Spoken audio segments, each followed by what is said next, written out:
ഹോസ്റ്റലിലിരിക്കുമ്പോൾ ഓരോരോ കുൽസിതങ്ങളെ രാത്രി മര്യാദക്കിരുന്ന് പഠിച്ചുകൊണ്ടിരുന്ന എൻ്റെ അടുത്ത് തോന്നി ഈ കുരിപ്പിന് ഒരു കാര്യമില്ല, ഇത് വന്നിട്ട് കാണിക്കണം കണ്ട എന്തിനാ വഴി തെറ്റിക്കാൻ ഇതുപോലത്തെ ഓരോന്നുണ്ടായാൽ മതിയല്ലോ. അപ്പോൾ അതിൽ ഞാൻ വീണു, ഒരു വീഡിയോ കാണിച്ചിട്ട് അതിൽ ഓർഡർ ചെയ്യാന്ന്. ചോക്ലേറ്റ് ഒക്കെ കണ്ടപ്പോൾ ആർക്കായാലും പക്ഷെ ഇത് നമ്മുടെ ലാസ്റ്റാ സത്യമായിട്ട് ഇത് ലാസ്റ്റാ ഷുവർ. അടുത്ത മാസം മുതൽ നമ്മൾ ജിമ്മിൽ പോവും. അടുത്ത ദിവസം മുതൽ നമ്മൾ ഷുഗർ കപ്പ്. ഞാൻ 11 മണി ചായക്കില്ല. സമൂസ കണ്ടാ വീഴുവോ? ഞാൻ വരത്തില്ല, വന്നതല്ലേ സമൂസ. പിന്നെ നമ്മള് no sugar, no oil items, no more carbs. പട്ടിണി എടുക്കോ? ഇല്ല, നമ്മള് ഫ്രൂട്ട്സും ചപ്പാത്തിയും കഴിക്കും, പിന്നെ ഓട്സും കഴിക്കും. നല്ല വേണം. എത്ര ഓർഡർ ചെയ്യേ, സ്വിഗ്ഗി എടുക്കല്ലേ, അപ്പൊ ചെയ്യല്ലേ.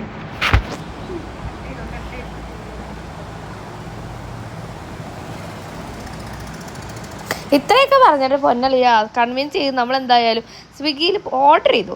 രാത്രി തന്നെ കുത്തിയിരുന്ന് ഓർഡർ ചെയ്ത് അത് വാങ്ങിച്ച് തിന്നാനുള്ള ഒരു ആവേശമാണ് നിങ്ങൾ കാണുന്നത്. പിന്നെ അങ്ങനെ സംഭവം നമ്മൾ ഓർഡർ ചെയ്തിട്ട് പിന്നെ കാത്തിരിപ്പിൻ്റെ നാളുകൾ. സംഭവം നമ്മളിങ്ങനെ പറയും ഇന്ന് ഓർഡർ ചെയ്യും, നാളെ ഓർഡർ ചെയ്തില്ലെന്ന്. വെറുതെ നാളെയും നമ്മൾ ഓർഡർ ചെയ്തേ സമയമാകുമ്പോൾ പിന്നെ ഞാനിങ്ങനെ ആലോചിച്ച് കാത്തിരിക്കും, ഇത് എപ്പോഴാണ് വരും.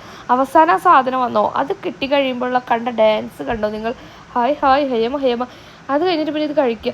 രാത്രി ആകുമ്പോൾ നമുക്ക് ഭയങ്കര വിശപ്പാണ്, നമുക്ക് കഴിക്കണം തോന്നും. പിന്നെ അതുപോലെ തന്നെ ഇതുപോലത്തെ നമ്മൾ നശിപ്പിക്കാനായിട്ട് ഒരു ഫ്രണ്ട് കൂടി ഉണ്ടെങ്കിൽ നമ്മുടെ കാര്യം കിട്ടുന്ന ശമ്പളമൊക്കെ എങ്ങോട്ടാന്നില്ലാണ്ട് പോകും. പക്ഷെ നമ്മൾ റീൽസിൽ കണ്ട കേക്ക് നമുക്ക് കിട്ടിയില്ല. അപ്പം നമ്മൾ കുനാഫ് വെച്ച് കഴിച്ച് അഡ്ജസ്റ്റ് ചെയ്യാമെന്ന് വെച്ചു. പക്ഷേ ഈ കുരിപ്പുണ്ടല്ലോ, ഇതിൻ്റെ മേളിലുള്ള ഈ ലോട്ടസ് ബിസ്കോഫിൻ്റെ ബിസ്ക്കറ്റ് ഉണ്ടാളുകൾക്ക് ഇതെന്താണ് ഇതിൻ്റെ മേളിൽ പാർലേജ് വെച്ചത്?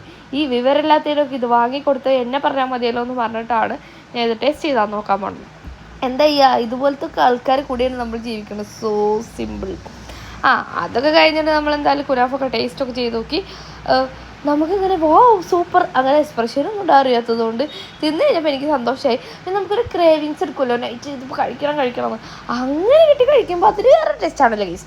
പക്ഷേ എല്ലാ ദിവസവും ഇതന്നെ. ഇതിന് മുന്നേ ഇപ്പോൾ കുറച്ച് ചോറ് തിന്നു, അതിൻ്റെ മുകളിൽ ബ്രോസ്റ്റ് തിന്നു, അത് കഴിഞ്ഞിട്ട് ആണിപ്പോൾ ഈ സാധനം ഓർഡർ ചെയ്ത് കഴിക്കുന്നത്. അപ്പോൾ നമ്മുടെ വയറ്റിൽ വിചാരിക്കും കോഴിക്കുഞ്ഞുണ്ടെന്ന് നിങ്ങൾ വിചാരിക്കും. ഞങ്ങൾക്കും അറിഞ്ഞൂടെ ഗൈസ്, ചിലപ്പോഴൊക്കെ ഞങ്ങളുടെ വയറ്റിലും കോഴിക്കുഞ്ഞുണ്ടെന്ന് ഞങ്ങൾക്കും തോന്നാറുണ്ട്. അങ്ങനെ പുള്ളിക്കാർ ഇത് തിന്നു. പക്ഷേ നമുക്കൊരു ആദ്യത്തെ ഒരു ആവേശം ഉണ്ടല്ലോ, ഇത് അവസാനം ആകുമ്പോൾ കിട്ടത്തില്ല. അതിനുള്ള റീസൺ എന്താണെന്ന് ഇപ്പോൾ കാണിച്ചു തരാം. അവസാനം ഞാനെടുത്തപ്പോൾ ഇതൊന്ന് കഴിഞ്ഞിട്ടിയാൽ മതി, അങ്ങനത്തെ ഒരു അവസ്ഥയല്ലേ. ലാസ്റ്റ് ഞാൻ മട്ടച്ചിട്ട് അച്ചാർ നിൽക്കണോ, പണ്ട് ഇന്നസെൻറ്റ് പറഞ്ഞ പോലെ ബിരിയാണി തിന്നുക അച്ചാർ നിൽക്കുക, അതേപോലെയാണ്